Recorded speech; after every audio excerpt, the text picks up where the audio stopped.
The new Doctor Who is a ratings disaster, which honestly shouldn't surprise anyone after months now of the cast, crew and entertainment media complex all consistently telling the biggest demographics and built-in audience that this wasn't made for them, which indeed it was not. That leaves the question though, why wasn't it? Well, however inadvertently, showrunner Russel T Davies provided the answer, so let's find out.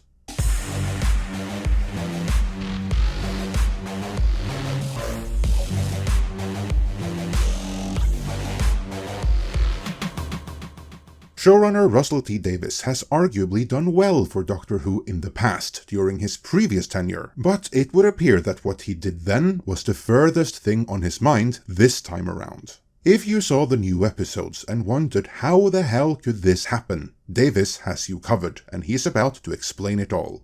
Or rather, he was about to explain it all in a video interview with Collider's Samantha Casey, which was posted to their YouTube channel, but which has since been taken down. Though not before his comments in it were further disseminated by other outlets, such as Bounding Into Comics. So let's see what they have to say in their write-up.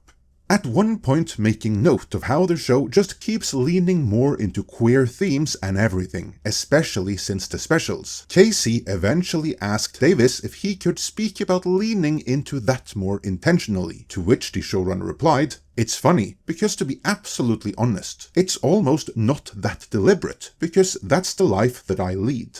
Yeah, okay, that's an issue right there. Or to be clear, what kind of life Davies chooses to live is not an issue, more power to him. And him infusing his own experiences and other stuff that's normal to him was obviously beneficial to queer as folk, and I should imagine vital to It's a Sin, an excellent miniseries about gays in a commune in the 80s, as the AIDS epidemic hit. And that seems so authentic that I can well believe the showrunner lived it. The issue I'm referring to then is that when you're a writer, there's a limit to which lived experiences can be applied and in what context. To illustrate what I mean, many writers will have had all kinds of side hustles in order to be able to get to where they wanted as professional writers. But that doesn't mean it's appropriate of them to write stories about, say, Doctor Who sleeping on his friend's couch, or Doctor Who taking on a side gig as a waiter, or driving an Uber, or even starting an OnlyFans because being a Time Lord just doesn't pay enough. See what I mean? The writers can apply those life experiences in an original project where they're relevant, but for something like Doctor Who, they should probably try leaving themselves out of the equation, and focus on conjuring up compelling and original space adventure stories, while restricting their life experience into the interpersonal relationships. Nothing wrong with that. That always worked for Doctor Who in the past, even during Davies' previous tenure. His lived experience was perfect for It's a Sin and Queer as Folk, but for Doctor Who, perhaps less so. Unless you want to turn Doctor Who into something it never was, which is kind of what they did. Moving on with the write-up, Davies explains how he did indeed infuse his own lived experience into Doctor Who, despite Doctor Who not being queer as folk. I wrote a series called Queer as Folk in 1999 that broke down many barriers, and I'm never going to step back from that, he continued. In fairness, no one's ever asked me to step back from that, and I just don't think it doesn't even feel particularly queer to me. That, right there, that's important. It would appear that this season of Doctor Who doesn't seem particularly queer to Davies, but to the rest of the world, it couldn't have been any more queer if it was a deliberately over-the-top skit on Little Britain. Queer basher. What we saw in that quote was Davies making the classical mistake of judging the entire world from the perspective of the little bubble where he lives his life. To him, that bubble is the world, but in actual reality, he's just living in a bubble, and those of us outside of it can see that. And that would be why this series just isn't connecting with wider audiences. Let's get back to Davies' bubble, and here he really shows how much of a bubble dweller he really is. He told Collider, "It feels natural, it's 2024, and we're all embracing this."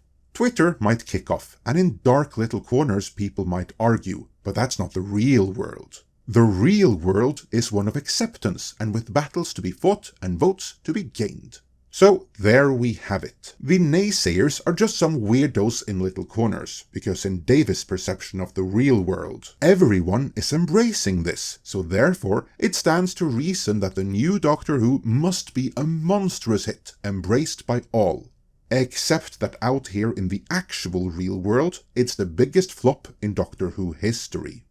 Moving on with the write-up. Closing out his thoughts on the topic, Davies added, "I'm not naive to the problems that exist, but God, it's a more welcoming world." Yeah, he's right about that. In schools, we now have people who can come out and be happy and thrive, which when I was that age was literally impossible, he asserted. So that's got to be a better world. So I simply write quite naturally.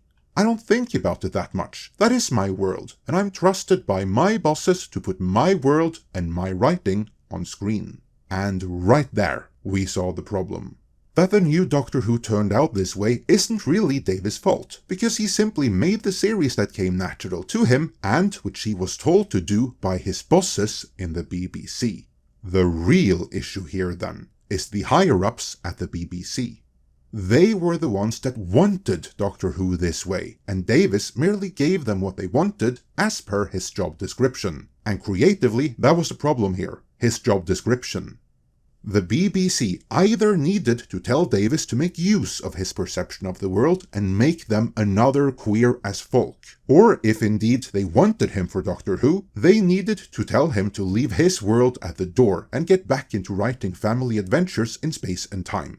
Instead, they told him to apply his world to Doctor Who, and because they, the BBC, did that, the audience just aren't having it, because that's not their world.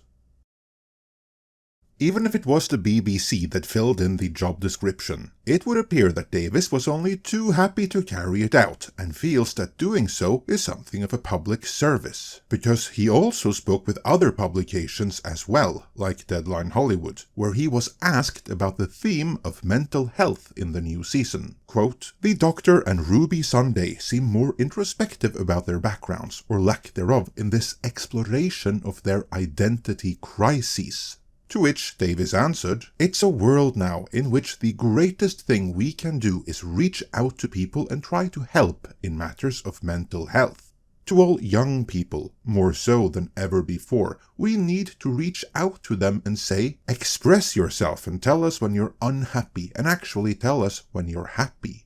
One of the glorious things about TikTok is that they can all dance and show themselves having enormous fun in their bedrooms. It's not all misery, there's real joy in being a teenager." So that's the world I'm in now, and that's very much the world I wanted for Doctor Who. I wanted that joy, that TikTok joy presumably, that expression, but also that freedom to talk about mental health.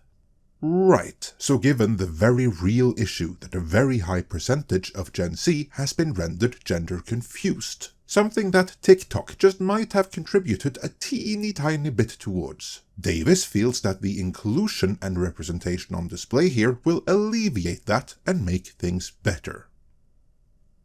All I'm going to say about that on this platform is that while the BBC is ultimately responsible here, they sure know how to pick 'em. Going back to bounding into comics, after concluding their write-up of the Davies interview with Collider, they also referenced an interview Slate did with the new maestro, Jinx Moonsoon. When asked about all the representation, Moonsoon said, "I know a lot of people might not even watch this season of Doctor Who because it's taking such a decisively queer step," the actor concluded. However, if they watch it, I think they'll see that we're just actors playing characters. And if they don't watch it, then who needs them? I truly believe that for every fan we lose to transphobia, we're going to have 2 to 3 more coming in because they're excited for trans representation.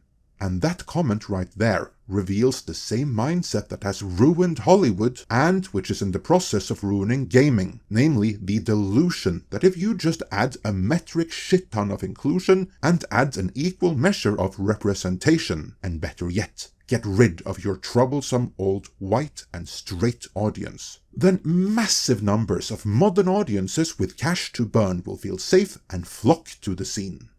Except that we have a ton of data now, which reveals very clearly that for as many times as that has been tried on numerous high-profile properties, it has never worked, not even once. And as such, Doctor Who is just the latest in a long line of properties that was sacrificed for an imaginary modern audience on the altar of diversity, equity and inclusion. That may have come as a shock to the actors, and maybe even the showrunner. But you'd have thought the higher-ups at the BBC would have noticed this very unmistakable trend by now. So what is their excuse? Why would they commission this direction for Doctor Who, when they surely must have known it would fail? Let me know your thoughts on that, and all of this, in the comments.